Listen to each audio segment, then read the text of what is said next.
Hello, good people. Welcome to 115 Talk Show. And as we always say, 115 Talk Show is proudly brought to you by Epic Entertainment. And as we always say, Epic Entertainment, we got you covered. We preserve your precious moment. And today I'm glad to be joined by one of my great friends, a political analyst. And of course, my good friend, he's called Innocent, as we are going to indulge into our topic this week. And before I give him a chance to introduce himself today, it seems I'm going to do the show alone. The great, beautiful Queen, Amboy Wagidua, is the head of the technical team today. She's on the technical bench. And as we try to discuss on matters to do with politics, Innocent happens to be one of the greatest political fanatics and, of course, analysts in our area. So we found it necessary for us to be able to host him so that we can be able now to discuss one or two issues on the political terrain of our country. Bwana Innocent, karibu sana na julisha watazamaji wewe ni nani at your convenient language. Thank you. Thank you, Sam. As he has introduced me, I am Christopher Innocent, born and bred from Ndeiya, schooled, and then we are here doing so much to do with politics, mostly in policy analysis, blogging, and so much, including developing strategic plans for our area, mostly mapping development, and also showing people where businesses and other ventures can be set up, and mostly in conjunction with our county, and also showing people where we are headed, mostly in terms of development. We map them from county development plan to annual development plan, and then we also showcase people what the government has done and what they need to do. I think we are known for that, for showing them what they need to do. Actually, from the area that you come from, I understand you come from Ndeiya ward. Yes. Maybe you can be able to highlight some of the development that have been witnessed in that maybe 5-year term. Yes. Not even 5, maybe let's talk of even 10 years since the devolution came into place. We have had today, we have had a road coming from Otarakwa all the way to Togoto, opening our area from the other side. If you have visited Ndeiya from Kikuyu side, you'll not even know you have entered Ndeiya. You'll still think you are still in Kikuyu. You're still in Kikuyu. And I heard there is a place known as Nairobi Dog. What does that tell you? People are coming from Nairobi to our area. And making Ndeiya another Nairobi. Of course, another hub. Though we are still classified as a nasal area, and there's somebody we were discussing today. The KCB Foundation rollout for scholarships and sponsorship has come out, and they have classified Kiambu with 390 marks. So we were saying, I think Ndeiya should be classified as like Marsabit and other areas, so that we lower the marks to 350. You know the place, with a good tarmac, with maybe issues to do with water. How is the water issue? Water is still a problem in our area. Though we have tried kidogo hapa na pale, we have water from Rari. But it is not enough. It is not enough. We still have places they don't bathe every day because there is water shortage. And even the water has tried something, but it is not yet there. We cannot talk of tap water. We can only talk of water being there, but you cannot open the tap and find water. So we have a problem in water shortages, mostly the far-flung areas. Ndeiya huko chini. Unajua kuna Ndeiya huko juu, Ndeiya huko chini. Ndeiya huko chini, we have a problem. We have a real problem with water. Education, we have a polytechnic coming up. So sooner or later you'll find that our children after Form 4, they will have somewhere to go. We still have in our strategic plan in the education sector, we still have other schools which are coming up. we are thinking of one having a solar technology school huko Kirere huko kabisa, kuna jua kali sana. Great. We are thinking of a solar technology school. Some paperwork is somewhere going on. We also have Mwanya Waru. Yes, Have you heard about it? I've actually visited. Exactly. We are thinking of tapping that wind for wind power, so that we connect it with Gong Hills. And also we are also thinking of marketing the place as a tourist attraction. That is just about the small things we are going to do for the future and what has been done. I will not go much into what has been done because I don't want to be heard as if I'm drumming up support for someone. Okay. I want to be as neutral as possible. Actually, once we witness development, we always say it is not for political side. Yes. Whenever we give these leaders position, our belief is that they're supposed to bring development to our maybe ward and constituency in general. So maybe you can tell us, there was an issue to do with security issue at Ndeiya ward. Maybe you can deliberate something about that? Security has been a major concern, mostly because the background information about security is because our Ndeiya Chini have cows and goats. Where do they go? Where do they take them? On our border with the Maasais on the other side. So the Maasais bring their herds as we take ours. And as you know, resources are a point of conflict. All conflicts originate from resources, which is mostly water and maybe pasture. And it is this pasture that has brought problems. Because Maasai, Kikuyus on this side see as if hawa Maasai wamekuja sana upande wetu. Na hawa Maasai wanasema hata huko ni kwetu. So the conflict starts from there. And then the cultural issue. They believe that when you go and raid and come back with cattle, you are more heroic. You become a man, you know. To them it's an act of heroism. Yes, an act of heroism. That act of heroism make them even cross the border and come to our herds. And you know, we have tribesmen who had our cattle. You know what we do? I buy mine, you buy yours, and then we do it together. So you may find somebody herding 500 herds.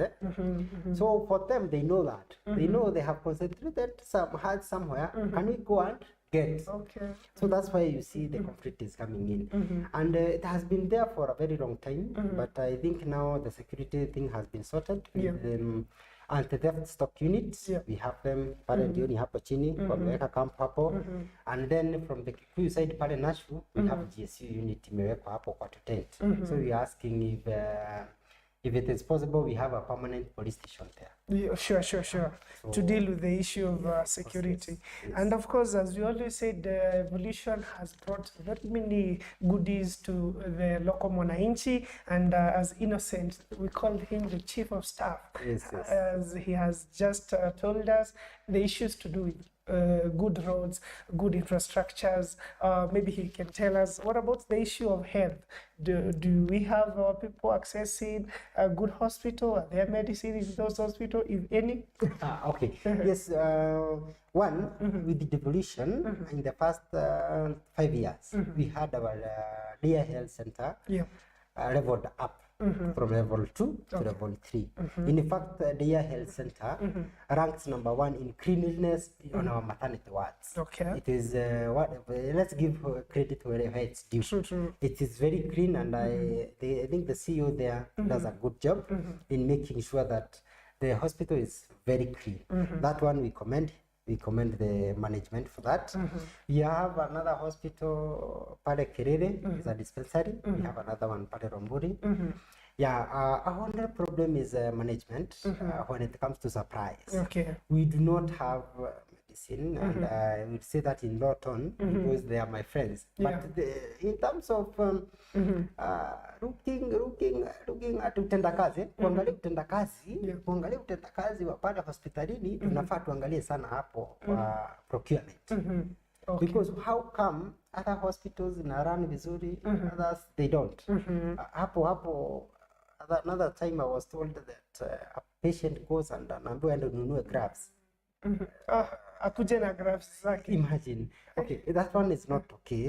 And I think the next government, the next governor of Kiambu should consider that. Yeah. And see how come private hospitals work. Others don't. And actually the understand public- that the current Kiambu governor comes from Ndeiya.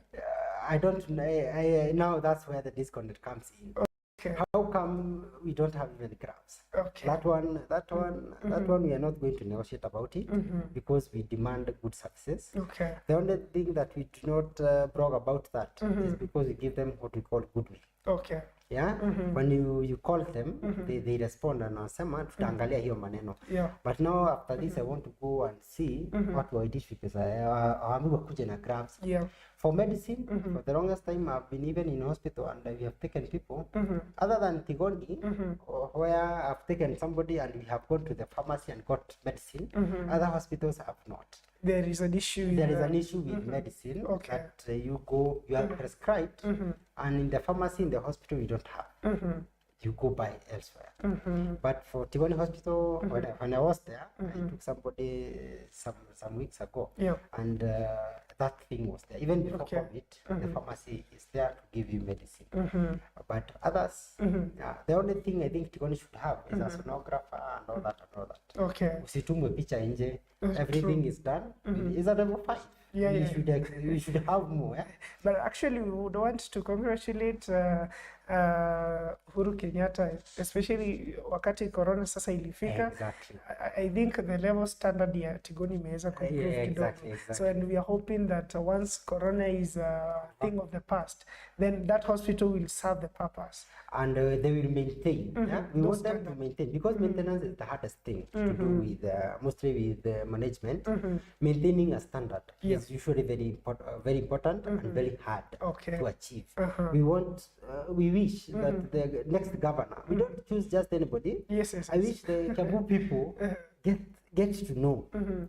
Let me go this. I tell people pale mashinani, I tell them, ukitaka kuchagua governor, Yeah. chagua wewe mwenyewe unaweza pelekea mtoto wako mdogo amfunze kusoma. Yeah. Upelekee huyo mtoto ama wewe ujipeleke huyo gavana wako akiwa daktari. Unaweza jipeleka akutibu. Unaweza mpelekea mtoto wako afundishe. If you cannot answer those two questions, yeah, ukiangalia huyo mtu unamwangalia kana macho ya daktari. If that person cannot do that, then change that. True. Yeah, because that person is going to hire a doctor. That person is going to determine the terms and conditions of a teacher, of a nursery school teacher, of a doctor. That person is going to have the vision that we are talking about of a level 7 hospital in Tigoni. If you choose somebody, if you elect somebody who cannot articulate those issues, then we are not in the same. We are not in the same. And maybe on the same, with the same, on the same context. Yes. We've seen that we had actually like the first governor of Kiambu, who is also an aspirant in this coming election. And maybe once you can be able to look at these 3 governors, especially wale ambao wamekuwa, we have had Kabogo, we have had Waitito, we have now Nyoro. How would you assess in terms of their performance on whatever you are saying that we need to elect somebody who can be able to conceptualize those issues?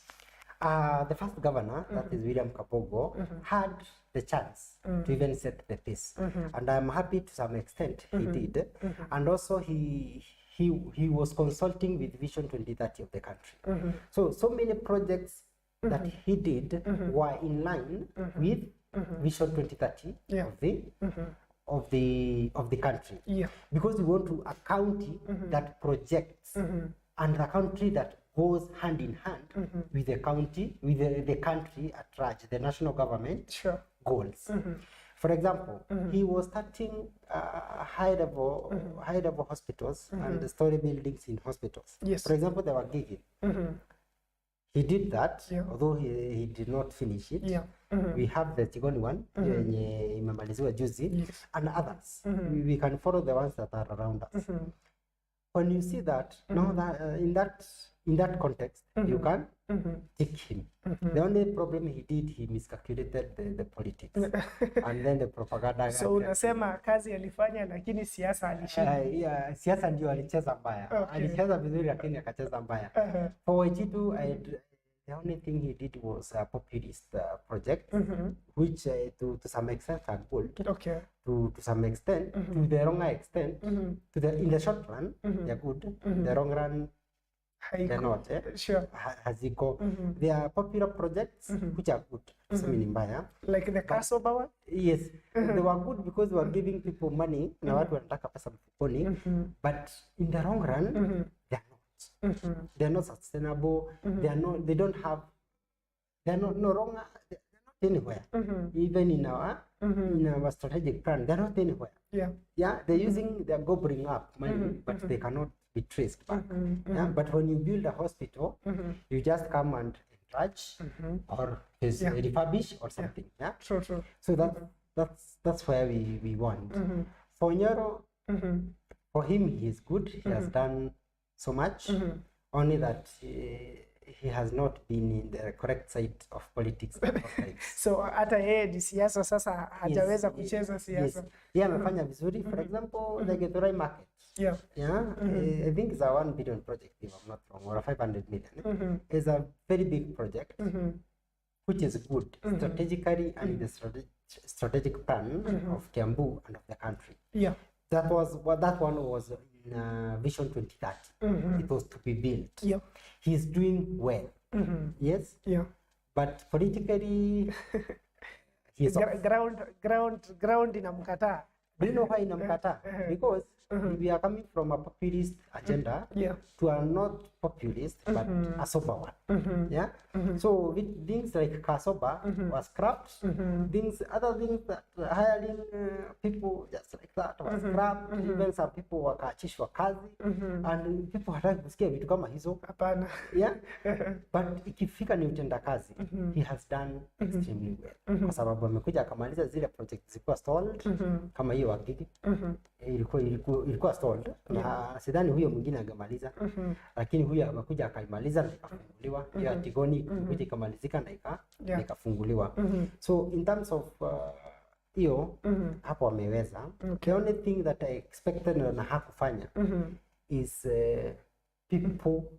people getting and feeling the services mostly in public institutions like a hospital.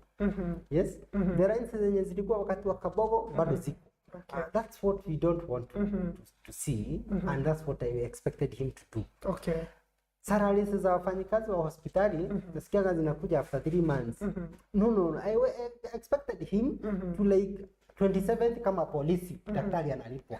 Sure. It's better kamshahara kadogo kanakuja other than hiyo yenye unaniambilia na inakuja after 4 months. Hizo madeni zote zinakuja zinamaliza. I'm left as a person who is not employed. Sure. Together. So there are things I expected a corporate leader to do, like welfare of employees. That one, Governor Nyoro ametuangusha kidogo. Lakini he did well because kuna nursery school teachers nasikia sasa wako permanent and pensionable, which is good. Hiyo at least hapo wamecheza kama yeye, lakini kwa madaktari bado kuna shida. Na maybe as people always say, a good governor is equal to a good MCA. And tumeona wakati kama kuna award ambayo iko na MCA ambaye ako sawa tuseme, the governor is able kuleta services kwa watu. Maybe kulingana na wewe maoni yako, I understand Ndeiya kona majority.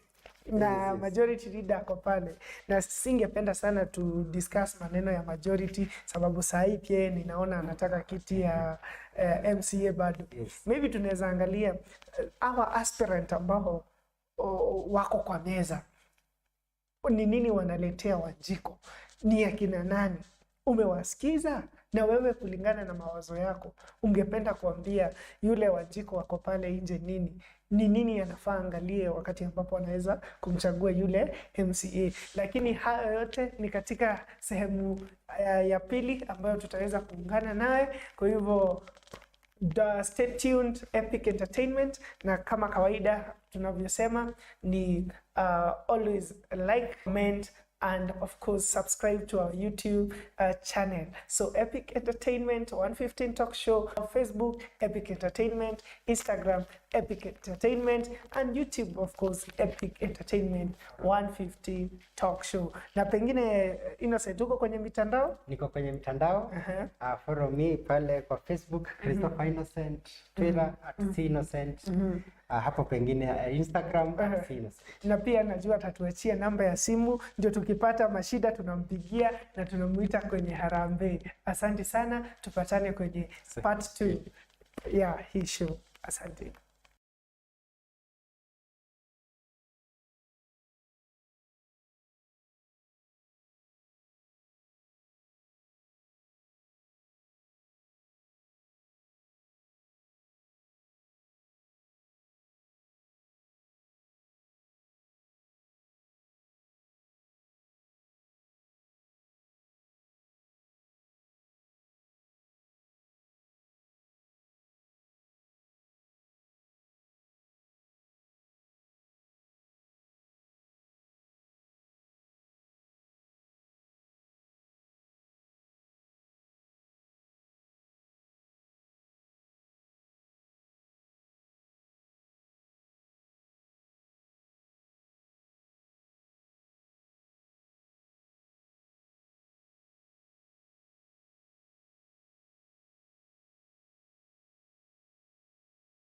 Welcome back to the second part of this great conversation. We are hosting one and only Innocent Elias, the Chief of Staff, as we are deliberating issues concerning the political terrain of our country. And of course, we start with Jerusalem, our area and our sub-county, and of course, ward ambayo wametoka. Na before twende break, Innocent, Yes. We were discussing about how a good governor is equal to a good MCA. So we realized that in areas ambayo tuko na MCA ambaye anaelewa sababu ya kuchaguliwa, tunapata ya kwamba in that area watu wanapata development na watu wana realize the true meaning of devolution. Yes. And I can give you an example of one of the ward, ni kama hii ambayo iko hapa Radi Kirenga ward. Yes. We have witnessed Karisho actually doing magic. Unaweza dhani hata yeye ndiye MP.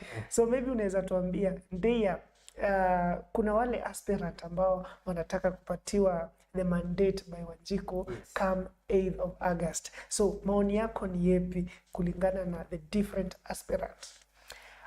Good. We have very many aspirants. We may not discuss all of them. Yes. Because of the interest of time. Yes. And then the visibility of a person. But maybe I will start with a person who is focused and has a vision, is able to even, see and see an opportunity where the county government and the ward can come together. Yeah. For example, we have Ndeiya huko chini kabisa kwenye kuna mawe. That can be a tourist attraction for Kembu. And can be a tourist attraction for Ndeiya ward. Yeah. That means we can also use the place for filming and all that. It is a matter of marketing. If the MCA finds the CC and gives the idea, and then we start marketing it as a film station, which is in Kiambu, and it's in Ndeiya. Yeah. That's a strong point. Then the MCA, in mind, he knows there is a road from Makutano, hapa Kandumo, all the way to SGR that needs to be tarmacked. And anaambia governor, for the filming and what have you to take place, we need this crowd. Governor, ongea na president. Hiyo tumalize haraka. I think that how a small vision can be translated to real development, which is tangible and can help Wanjiku. That means we can all divert all lorries from my mind to avoid this escarpment area. Wapitia Ndeiya. Wakipitia Ndeiya, tuna open Ndeiya from the back side kwenye hakuonekani kama kuna anything. We bring people to Makutano, to Tigio, and all the way to Kamango and to Karen. Washike bypass from Kikuyu, and then they leave. Are you getting what I mean? Yeah. So one vision can lead to so many opportunities. Sure. So who is that person who can see that and knows how to go about it? I'm just giving you one example. We have so many examples. Yeah. You've given me about Kalisho and others. Another thing, I have heard one of the MC aspirants talking about uji wa watoto wa nursery school. It's a good thing. Why? Because this MC has noticed that so many people of Ndeiya are poor, and the children may not even have taken anything when going to school. He may be sorting that problem out using something else. Yes. Are together? Another one is saying we want to make nursery schools child friendly, but I have not heard how. Are you together? Okay. So we need this solution based politics, and I'm happy to see some of them articulating them coherently, and that's where we are going to. I'm not going to go to so many aspirants, but let's start with the majority. We can start with the incumbent. Yes, let's give him the first. He is the majority leader, and people feel that he majority hajatusaidia sana, but maybe he did not know how to go about it, or he did, but people don't know. Right together? Yeah. But for him, he is well networked. Other than P. Mushendo, he is the next guy who has been seen on TV many times than anybody else. That means he has the platform to even explain, but he has not, the only weak point he has is using that strength. You know, your strength is your weak point. True. He has visibility, he has connections, he has the network, he has everything.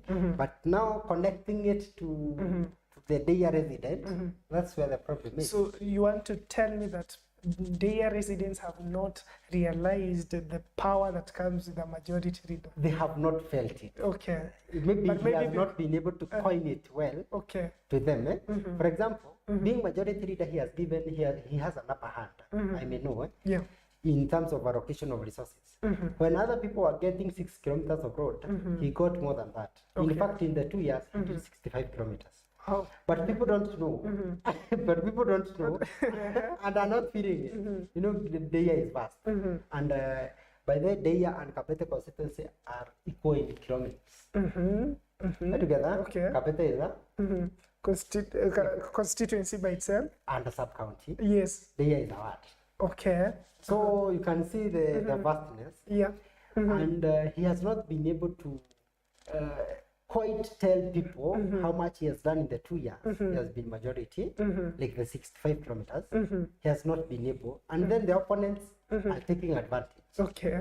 Right together. So they're saying, alikuwa majority hajafanya kitu. And it's only that, hajasema. So his strength has been his weakness. Okay. So he is educated, he is well respected in the county and elsewhere. But now, turning that respect to the people is a problem. Maybe I can ask you, maybe which bunch of people would support him? Is it the youth? Is it the old people? Is it women? Is it generally? Which cohort? Generally, who have benefited from his leadership, like in my area, we are most of us are farmers. Okay. We have eggs, we have milk, mostly. Okay. Na kitambo tulikuwa tunaanguka tukipeleka maziwa inamwagika. Nowadays the roads have been done. Okay. Unaenda vizuri. So the people who will vote for him and not the mostly in the nominations, in the general election, are the mature cohorts. You see, the mature people hawataki siasa mingi, hawataki maneno mingi. Wanataka kazi. How even if they hamutajibizana na wao, they know what they have decided. Those ones they will vote him in. I get it. Those ones will vote him in. And in an election, they are the most. Okay. In a general election, they are the most. They are the ones who come out. So for him to win, he needs to win the nomination. Okay. Or he needs to be in the ballot. Okay. Come 2017. And maybe I can ask you the same. What factor maybe would contribute to him being running on the UDA ticket? Maybe ni nini hii ambayo magic ambayo aliona kwa UDA Na yeye alikuwa ni mtu ya serikali. Alisema yeye alisema amesikiza ground. Okay. I may not know the real reason. Okay. But alisema amesikiza ground. And maybe people, because the UDA thing is The euphoria. is with the people, he felt that he is safer there. Okay. But that is the riskiest ticket Okay. for him right now. Okay. That is the riskiest ticket for him. And bearing in mind, but wenye wanaenda kazi ndio wanachafuka na ndio wametengenezea barabara. Hiyo siku ya nomination wanaweza kuwa wameenda kazi. Okay. No, that's the risk. That's the risk. Sitaki kusema umesema hakutengeneza barabara ndio watu. Now the former. Okay, the former. The former MCA.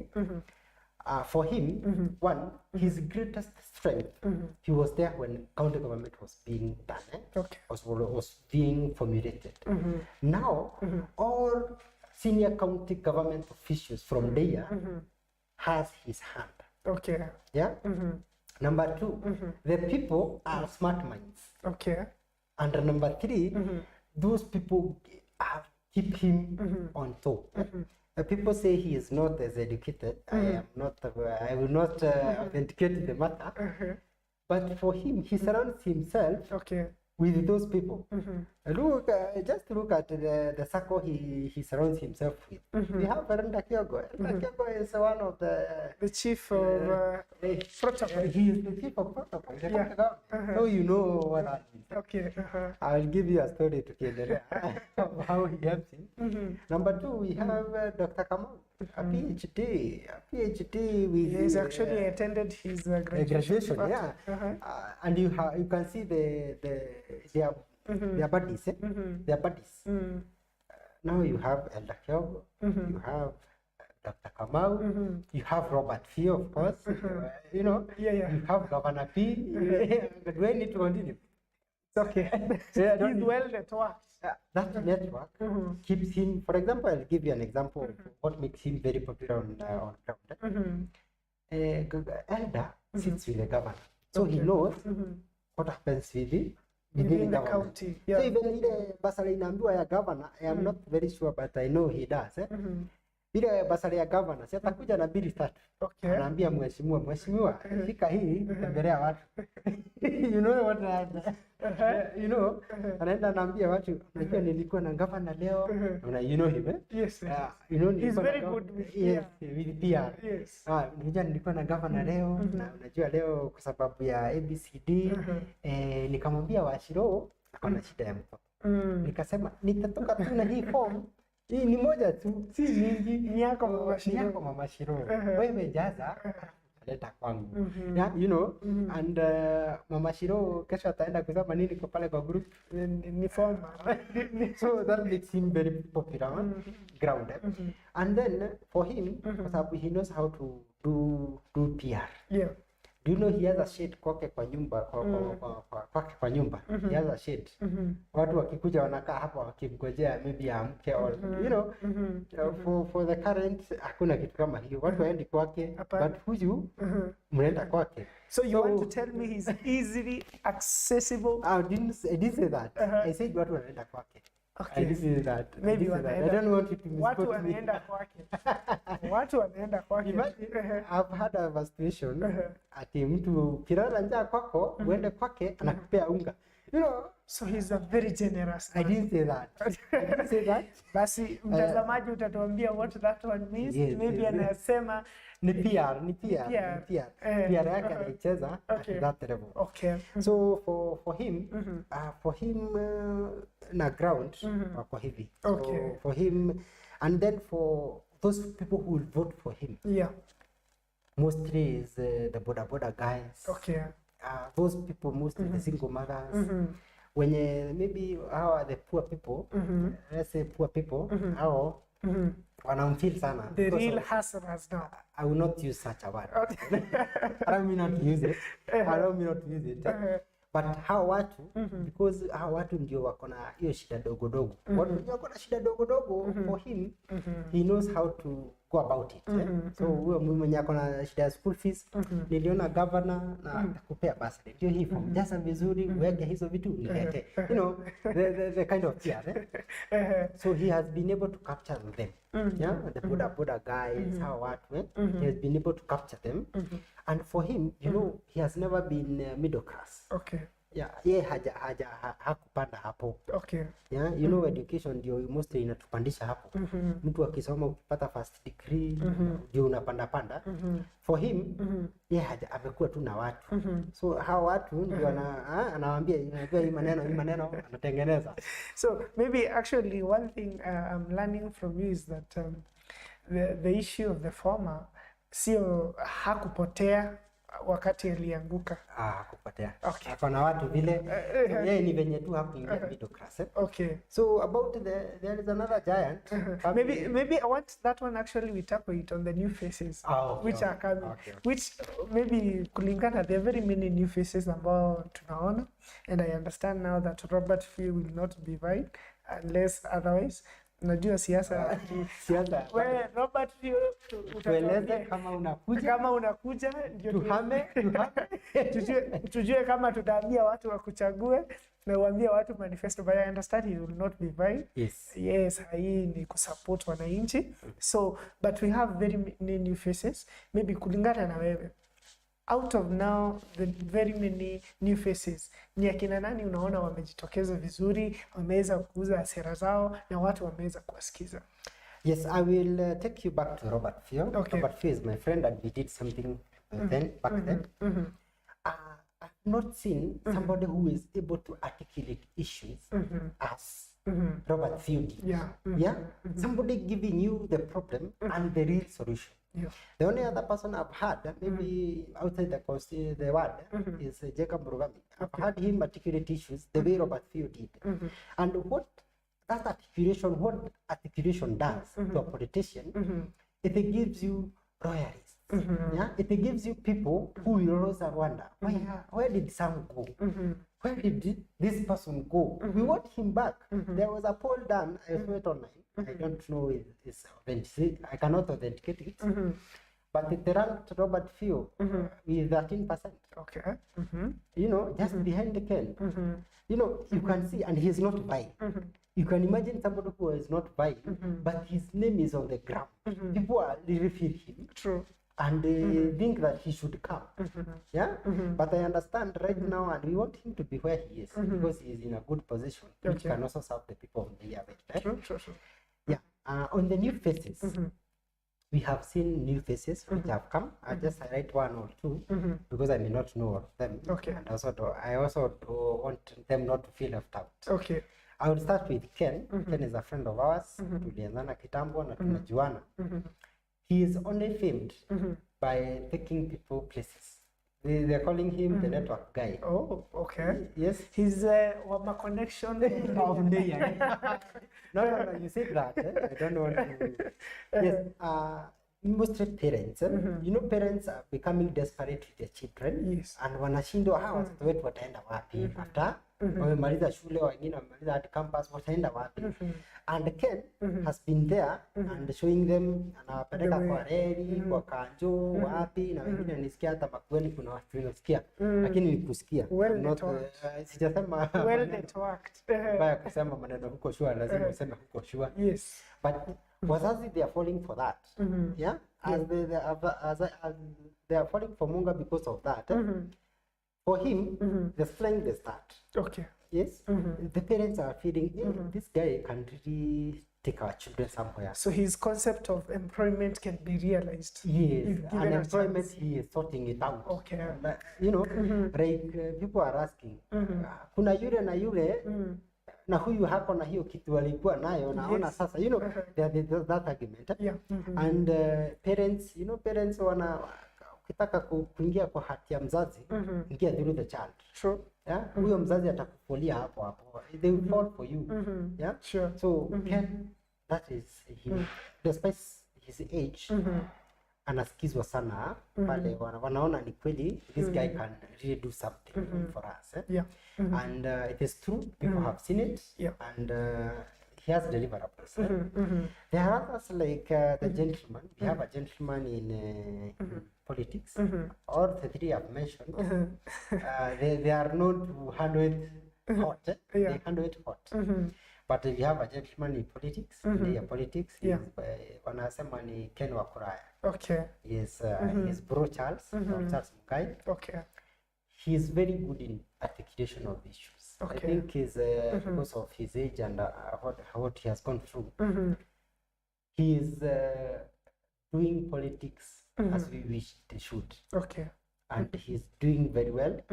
And he may not be a front runner right now, but the future of Ndeiya, we can see it where it is. Okay. Yes. Wengine watakuja wataenda, but for him, if he continues that way, he is headed in the right direction.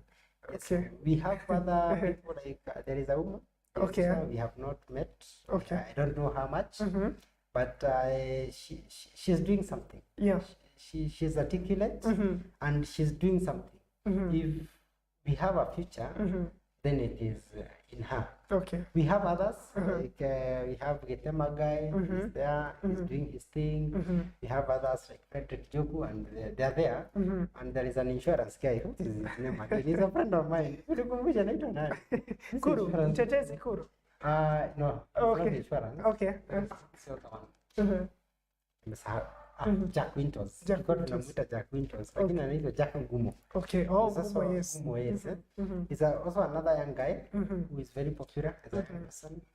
But as a contender, Yeah. he remains to see how he performs. Yes. And maybe before to talk hapo kwa aspirant, you've not mentioned about Mtetezi Kuru. Yes.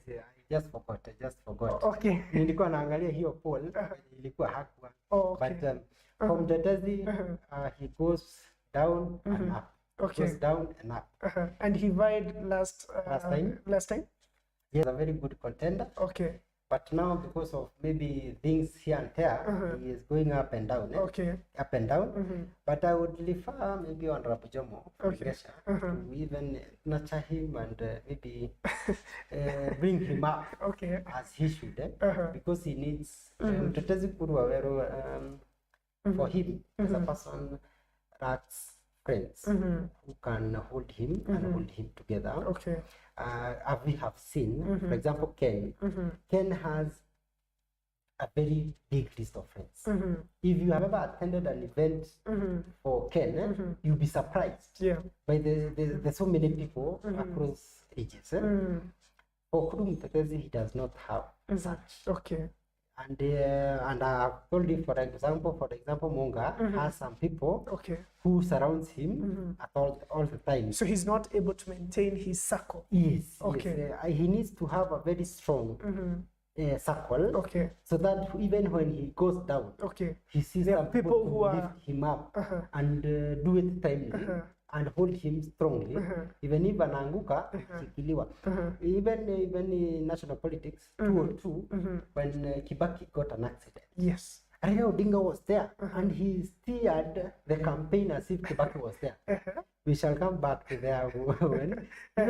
For Kuru Mtetezi, he needs that. Okay. He needs people who can really hold him. And hold him dearly. So we recall Jomo and refer him so that we see what we can do about it.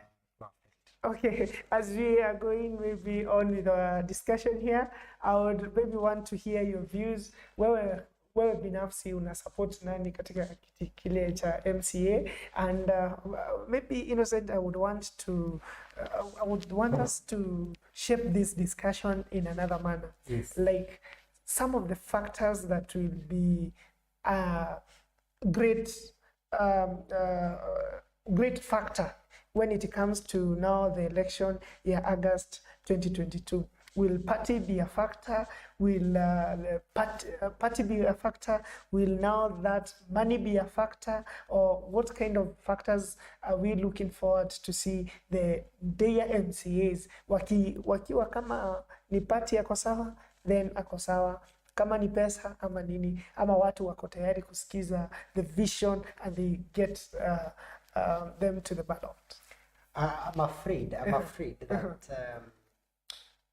people are yet to listen people are yet to listen, and national politics shapes everything. Yes. Down.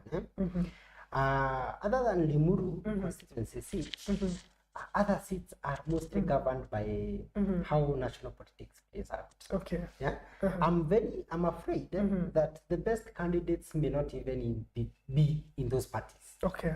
Yeah, but the party has a 40% vote. Okay. Together has 40% vote. For example, the majority leader Bashara got more than 7,000 votes. Okay. Yeah, Honorable Munga got 3,000, and Few got 2,000. What does that tell you? Okay.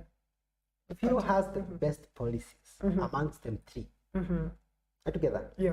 But how much did he get? 2,000. 2,000. That means he had convinced 2,000. Together. Yeah. He has 2,000 die-hard followers. Others are filled by the party. And 40% is like 4,000 votes. Okay. So he would have won if he had the party. You getting what I mean? Yeah. Because he has his two, he just needs 4,000. Yeah. And he wins. Okay. Why is that?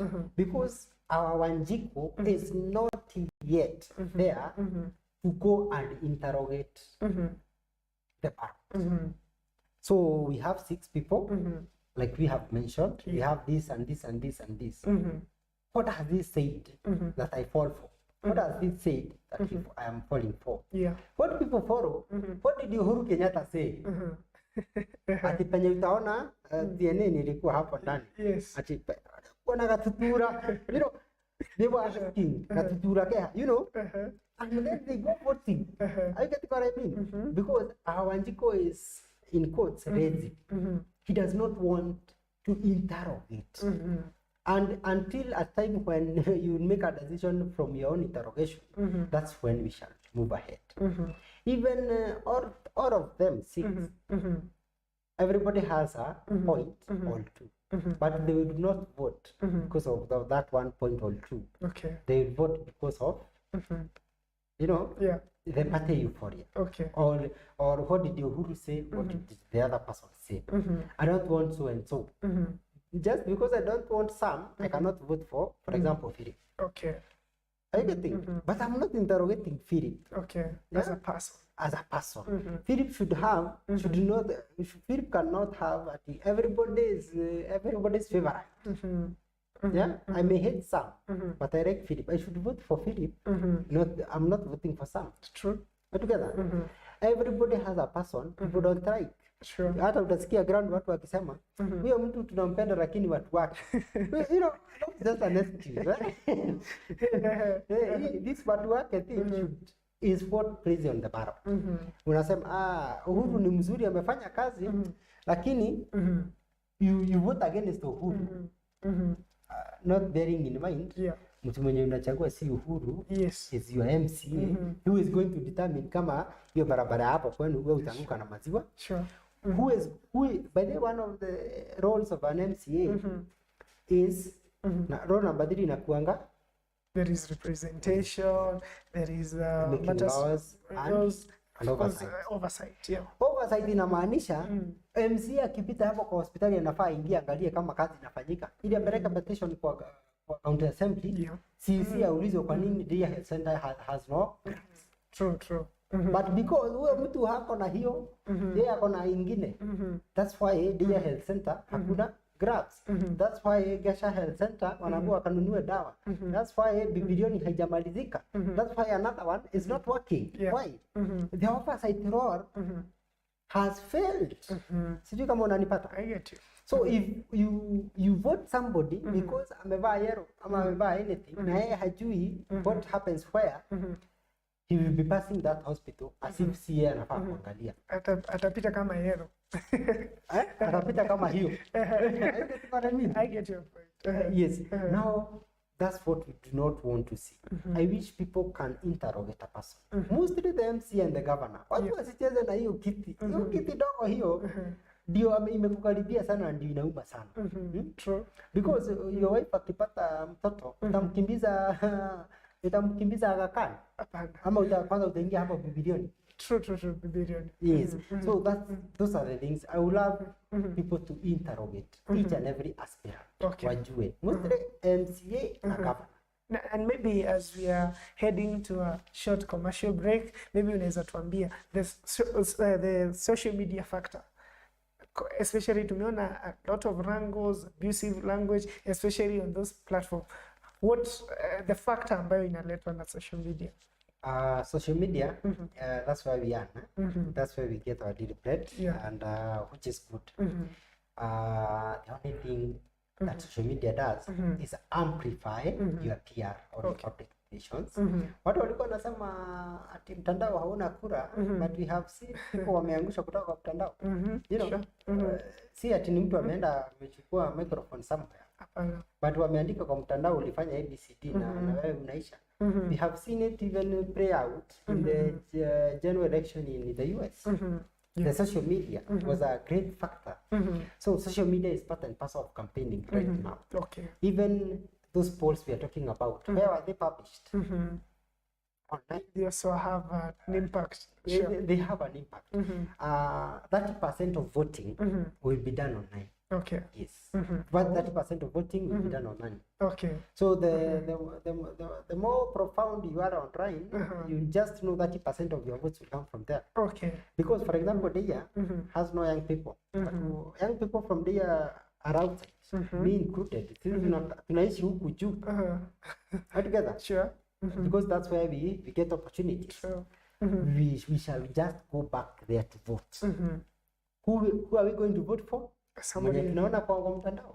So online is part and parcel. The only thing we discourage is abusive language and maybe publishing something you're not sure. Okay. Don't just post anything. Actually, just publish something you are very sure. Okay. If you're not sure, just tell us. You're not sure. You just put a disclaimer which is around. Okay. Nobody will take you to court if you had a disclaimer. Na tusitumie lugha za matusi. So all in all, we want to take a commercial break. Once we resume, we discuss national politics as you also come to the end of the show. Don't forget, as we always say, kindly like, comment, share, and of course on our YouTube channel, make sure you subscribe. Epic Entertainment, we got you covered. And of course, today we are glad we are hosting the Chief of Staff. We take a commercial break. We are going to be back soon.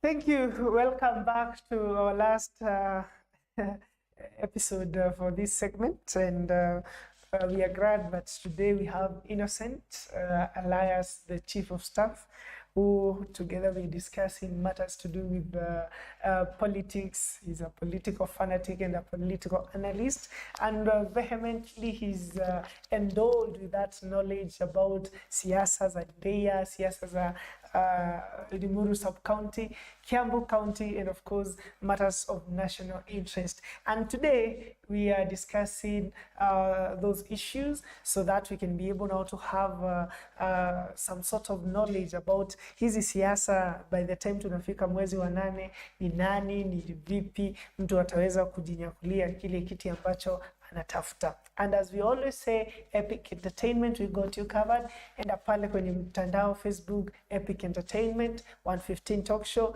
na pia YouTube Epic Entertainment 115 Talk Show. Karibu sana Innocent, tukimalizia katika kupiga gumzo. Na pengine kabla tuendelee, very soon tunaambiwa wanaume sasa tutakuwa tunawekwa vitu zinaitwa P2. Maoni yako ni yapi? Una support ama what is your worry about the same? One, it's a very good thing, and we have advanced technologically. Okay. And well, I would support that. Okay. Because we must show our mothers and our girls that we are with them. It's not a one-way thing, but a two-way thing. Okay. So I can do it this year, she does it next year, and the family becomes. I encourage men in general to have a wider view on it.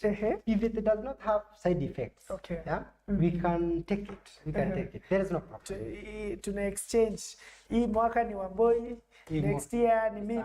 Exactly. Ama anaweza fanya miaka 5 yeye na mimi ninafanya moja. Unafanya hivi mostly because akiwa mdogo, that's when she enjoys. Okay. For men we enjoy it throughout. Okay. But yeye mwanamke akiwa mdogo hivi, ni sensitive na nini, hiyo siku wewe chukua hiyo. Bibi akiwa 20 chukua hiyo. Okay. And then maybe akifika 40s na huko yeye anaweza kuendelea. Hiyo ni maneno tutadiscuss na Wamboi na wazazi na pastor wetu. Ili atatu advice, alhamdulillah tutaweza kuangalia. So wacha tuingie katika masuala ya siasa. Yes. Turudi tuzungumzie, there is the issue of the artist. Tumeona big names kwa industry ya music, kwa industry ya journalism wakiingia katika siasa. Yes. Maoni yako ni yapi? One, for an artist, for them they are very good because, for example, we have favorite songs. Yeah. We have had King Kaka, Yeah. ameweka wimbo ingine hapo nzuri sana, mostly to point out social evils. Yeah. But we mistake that person with a liberator or somebody to lead us. We have had, for example, Ukraine right now. I heard that their president is a comedian. He took comedy too far. Angalia sasa the jokes we are talking about. They are that. So let's not joke. Let's not. Those are jokes we don't want to. For example, we have Nairobi Starehe MP. Yeah. Was Jaguar and the artist. Yes. What has that person done? Yeah. Okay. Let me not talk about artists per se. Let us talk about celebrities. Yes. Celebrities should keep all celebrating their celebrity life. The celebrity life. They cannot fit, and they have not. They are just taking politics. They're just taking their popularity to politics. They want their popularity to benefit them. Okay. Yeah. As if politics is the epitome of careers in Kenya. I don't know why.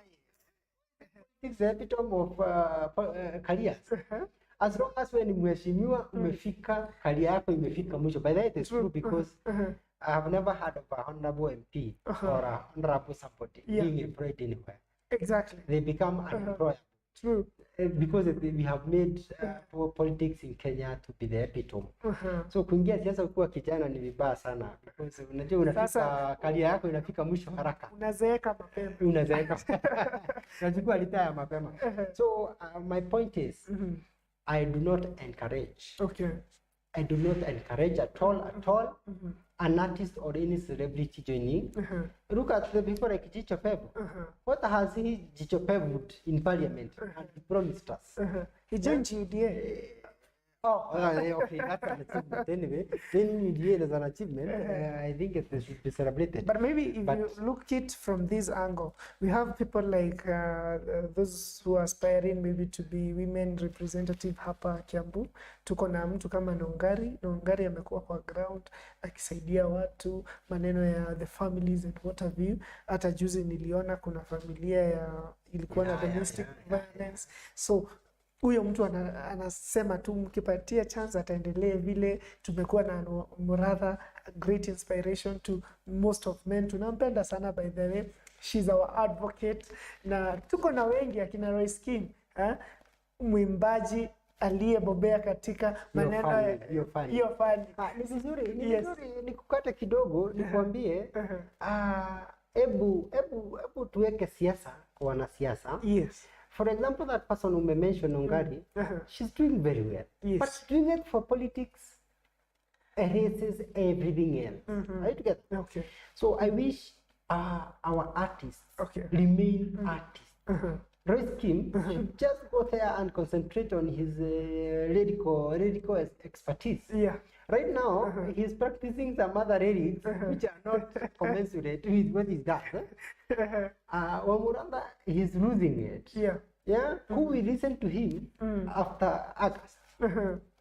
I wish she gets it, because after that nobody will listen to this person, because people are feeling taken advantage of. We've given you some, we've given you viewership, we've given you subscriptions, we've given you all this. Now you are being selfish. Unataka kutusaidia, hapa kuna mchezo unatuchezea. Niwaitishe kiti. And then Wamushoba, I think she I don't know, but she like aliharibia sana hawa watu. Okay. Yeah? So anybody else coming from celebrity status to political contest will have Wamushoba effect. It's called Wamushoba effect. We are fearing utatuangusha. It is called Wamushoba effect. Utatuambia tuongezee mabibi na muongezewe mishahara. Sasa ona hiyo. Sasa kwa sababu Wamushoba may have that expectation of we should have more than like 5 million per month, because the expectation is so much kwa ground. Wala ukiwa politician, sitaki ukiwa politician, it is very harsh kwa chini. Watu watakuja kwenu, tukadi tutakuwa twingi, and then kamshahara utaona ni kadogo. That is the premise Wamushoba was speaking from. But watu walichukua unataka kutukura.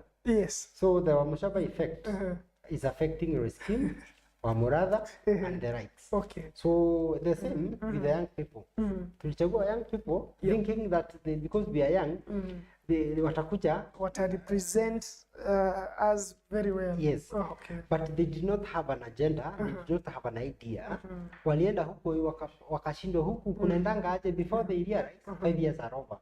Hajafanya anything. So for a young person, itakuwa ngumu. For a celebrity, itakuwa ngumu. And for any other person, mwenye ametuangusha before, itakuwa ngumu sana.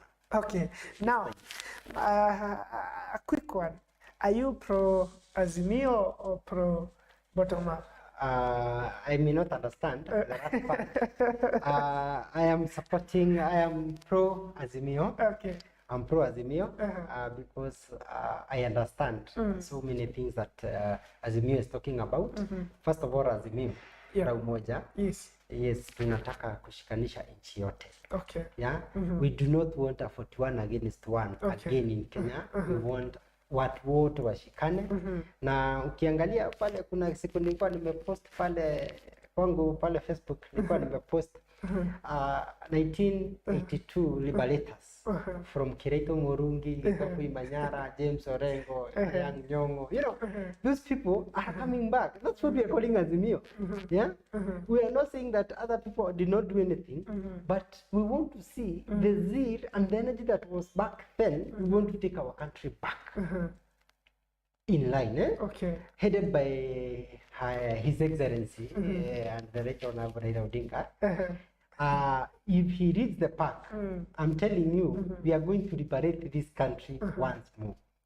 Together, he's the only person who is committed to fight corruption, and that's the only thing. That's the only devil. But tunaambiwa he's not alone. He's not the one who is right. The Uhuru factor. I would like people to know. When Uhuru Kenyatta signed that thing, he took oath. Who else told him what to do? See, together. When you take right now, everybody wants to like mimi sina maneno, sitawauliza nini, but immediately they take it. They take it. What happens? Look at 202. What happened in 202? Kibaki never mentioned that nitafukuza mtu. But immediately alifanya hivi. What happened? Even he jumped to Raila Odinga. Kama mimi hatukuna kitu kama hiyo, wewe acha kusumbua mimi. I get what I mean. Because when you get the oath and the sword, you become powerful. Nobody can tell you what to do. You tell them, yes, I'm listening, but I have my agenda. And we already know the socialistic agenda Raila Odinga has. So we do not need to be taken back and forth at Uhuru is behind. No. Maybe at the same. There was this alleged accusation by President Uhuru when alikuwa na host the Kikuyu elders, Council of Elders. Now there was the issue of the Deputy President, Dr. William Samoei Arap Ruto, that he plotted to ouster him out as the president. What is your view? My view, I'll start with the background information. Yes. One, I would like to bring to your attention that we have the most polarizing politicians we have in Kenya is one, Raila Odinga and William Ruto. Okay. So even if Raila Odinga takes another of office and says he's the president, there is nothing as a government you can do. Okay. Because that person can bring this country to a stop. Yes. The same with William Ruto. We know what happened in 2007. Yes. We know what happened on Machazi Mondays. You were there. We witnessed. That means these people can really shut the country together. Yeah. So the best advice as you, if you're not one of them, the best advice you can be given by anybody is handle them with care. Yes. Rivondo came up with those things somewhere. I don't know if it was already in somewhere. Yes. He said those things. So, and then actually during the coming back of Mheshimiwa aspiring governor for Moses Kiambu. Kauria. Moses Kuria. Okay. Yes. Yes, it was during that event. Yes. He said the exam what? Yes. And then he was telling me from the Standard, we read it from the Standard, I was Yes. not in State House, so I may not correctly say this. Yes. Yes. From the Standard, they said, President said that. Yeah. And then Ruto rejoined us, said it is Raila who wanted to. So there was such something. So for me, I see if Ruto confirmed that there was such talks, but he confirmed it was not from him. That means there was such talk. The existence of such talk makes us mistrust DP. Okay. Yes. Okay. Maybe maybe on the last one, I may not be able to be having profound information on that, so I may not be able to indulge deeply on that. So maybe the issue of youth. Katika all these in the national politics and the county politics, wanarika wetu wako wapi? I'm afraid to say that we are neither here or there, but we are there to make noise. Okay. By the way, I was somewhere, we were discussing Azimio and the other one. The men there said, even we are talking to you about Azimio because we want to talk. Otherwise, even watu wengine wangekuja hapa tungeongea, tungesema kenye wanasema. Wache nyinyi vijana mpayuke na mpewe pesa mfanye kenye mnafanya, but sisi ndio tunachagua. What does that tell you? I got the message they were telling me. Walikuwa wananiambia sisi tuko na kura za Azimio, nyinyi endeni huko kwenye mko. Okay. But the last bit, ati peweni pesa mpayuke. Okay. Got me. And hiyo ndio ilisink. Yeah? Wakaniambia kazi ya vijana ni kupayuka kwa siasa. Okay. Hakuna kitu kingine mko nayo. Waliniambia hata kura hatuna. That means we don't have the vote and we don't have the say. That's the hardest But part. maybe on the same, can I ask you, like out of 10, how many youths have these go out there to vote? Okay, out of 10, maybe 9 have ID cards. Okay. And maybe 7 have voting cards. Okay. And maybe 2 or 3 will go. So you want to tell me you've narrowed it down very well that only 2 out of 10 will go out there and vote? Yes, and vote. Okay. Of course, it's So only 2 or 3. Okay. Yes. That's a good one. And because I'll be an observer in the coming elections, I'll be taking pictures and posting them online. Okay. And from you see yourself. Yes. If youth come out, like the general election 2017, it'll be 5 out of 10. Okay. Only 5 out of 10. All right. Wengine tutakuwa na bodaboda tunasafirisha watu na waleta wa vote. Sisi tunarudi kuchukua wengine. Na tulipwe. Na tulipwe. You see, that's the but they're taking advantage of desperation we have in our youths. That kama mimi sina kitu, kinipea 500, I'd appreciate. Hata sikuwa. Are you together? Yeah. So hiyo 500 inaweza fanya hata nisahau nilikuwa ni vote. So kazi yangu ni kuendea watu wa vote, nikienda ni wapi watu haja vote. Ni mimi ninajua, but I have not voted myself. Okay. But unaendea watu wana vote against you. Are you together? So Yeah, Naomi, that's a good one. So lastly, the KCPE results are out, and of course now that we expect our students to join Form 1, there is the issue of the 100% transition, Yeah. matters to do with CBC, and of course what would be your message altogether kwa wale ambao walifanya mtihani wao wa KCPE? Congratulations to the ones that congratulations to all students because everybody passed, Yeah. regardless of the marks you got, because we are moving from competition to complementing. Yeah? We don't want to compete, we want to complement each other. One, I would also like to congratulate the government. Within a record 2 weeks, 10 days to be precise, Yeah. the exam is out. That's what we wanted. Yeah. And exactly 2 weeks from tomorrow, tomorrow is from Friday. Yes. From Friday, that's when the last exam, they will sit for physics practical. Yes. On Friday. Yes. Exactly 2 weeks, we'll have results. Okay. So by the time everybody is coming back after the holidays, we shall have KCP and KCSE results. Yes. Which is very nice. I congratulate Uhuru Kenyatta for that. I think that's legacy enough. Yes. For the incoming to maintain. Because we want that accuracy.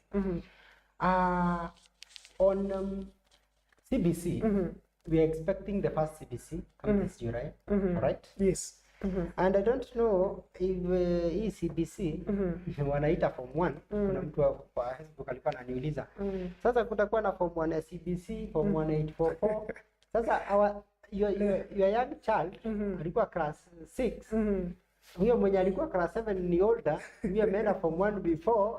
Kuna hiyo confusion. Yes. Kuna the younger kids wako form 1, the older kids wako class 7, atakuja 844. Yes. Form 1, huyo alikuwa form 3.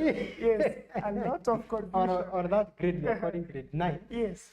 Or grade 10. Yes. There is a lot of confusion.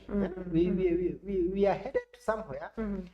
Maybe our universities in 2 or 3 years will not handle this. Because it ndio hawa wametoka, grade 7 ndio hawa wamekuja, and then it will be difficult for us. It will be difficult for us. Yes.